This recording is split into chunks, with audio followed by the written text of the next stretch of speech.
परभणी आंदोलनानंतर न्यायालयीन कोठडीत सोमनाथ सूर्यवंशी यांचा मृत्यू झाला।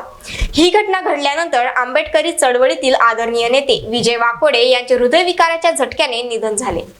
यानंतर काल विजय वाकोडे यांच्या मुलाने मुख्यमंत्री देवेंद्र फडणवीस यांची भेट घेतली। या भेटीत त्यांनी आपल्या मागण्यांबद्दल चर्चा केली। मुख्यमंत्र्यांनी या कुटुंबाला दिलासा देत त्यांच्या सर्व मागण्या पूर्ण करण्याचे आश्वासन दिले, परंतु आश्वासनाची पूर्तता न झाल्यास आंदोलन करण्याचा इशारा विजय वाकोडे यांच्या मुलाने दिला आहे।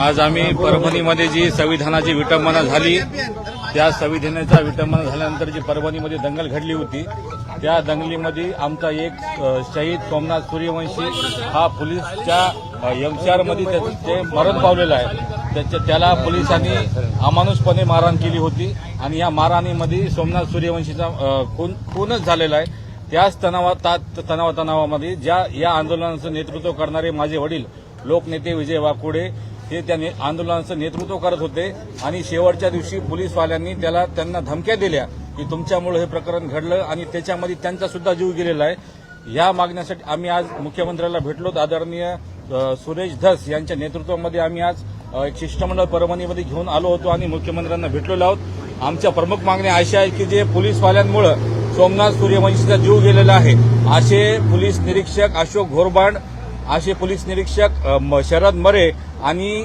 तुरनर अशा 3 पोलीसवाले आणि त्यांच्यासोबतचे त्यांचे सहकारी यांच्यावर 302चा गुन्हा दाखल झाला पाहिजे आणि ते सर्व्हिसमधून रिमूव्ह झाले पाहिजेत। त्यांना आता निलंबित केलेले आहे, पण निलंबित होऊन आमचा समाज शांत बसणार नाही। त्यांना नोकरीमधून रिमूव्ह केलं पाहिजे, ही आमची मागणी पहिले आम्ही देवेंद्र फडणवीस साहेबाला मागितली होती। त्यामध्ये त्यांनी सांगितलंय की ह्या मागणी आम्ही 100% पूर्ण करू, त्यांच्यावर गुन्हा दाखल करू आणि त्यांना सर्व्हिसमधून रिमूव्ह करू। दुसरी जी मागणी होती आमची की जे 27 मुलांना पोलीस प्रशासनानं उचललं होतं 11 तारखेला, ते एकही जण त्याच्यातलं त्यांनी दगड मारला नाही, त्यांनी काठी मारली नाही, कुठे तोडफोड केली नाही। अशा 17 जणांवर 16 खतरनाक असे दंगलीचे गुन्हे दाखल केलेले आहेत। ते गुन्हे मागे घेण्याचं आम्ही फडणवीस साहेबांना विनंती केलेली आहे आणि त्यांनी सांगितलेलं आहे की आम्ही याची चौकशी करू। जर एकाच्याही हातात हे कुठलाही जर दगड हातात घेतलेला दिसला नाही तर पूर्ण गुन्हे आम्ही मागे घेऊ।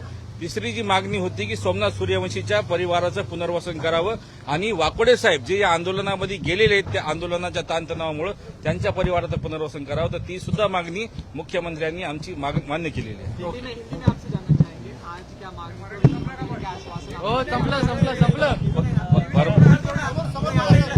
परभणी में 10 तारीख को भारतीय संविधान की विटंबना हुई थी और जो विटंबना करने वाला शख्स था उसे प्रशासन ने पागल बताया था, मगर वो पागल नहीं था।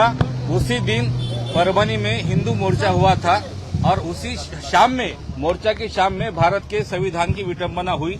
इस विटंबना के कारण परभणी का माहौल बिगड़ गया और 11 तारीख को परभणी में शहर में बंद पुकारे गया और उस बंद में भारी मात्रा में मार्केट में तोड़फोड़ हुई थी।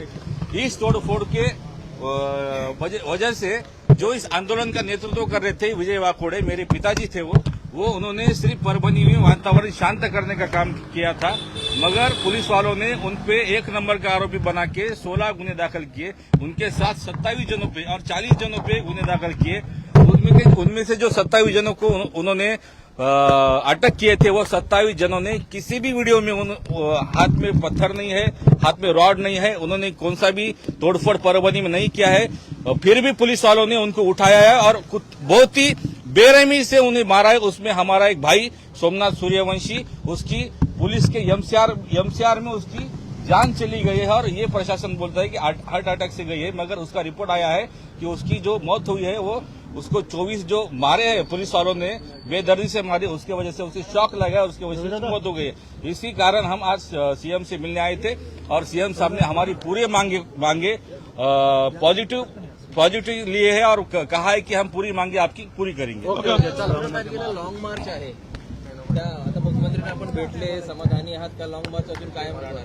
आमच्या आदरणीय मुख्यमंत्री साहेबांनी आम्हाला आश्वासित केलेलं आहे की तुमच्या सर्व मागण्या आम्ही पूर्ण करू। जर यदा कदाचित जर पूर्ण नाही झाल्या तर आम्ही 16च्या नंतर हे ठरवू 17ला लॉंग मार्च काढायचं की नाही।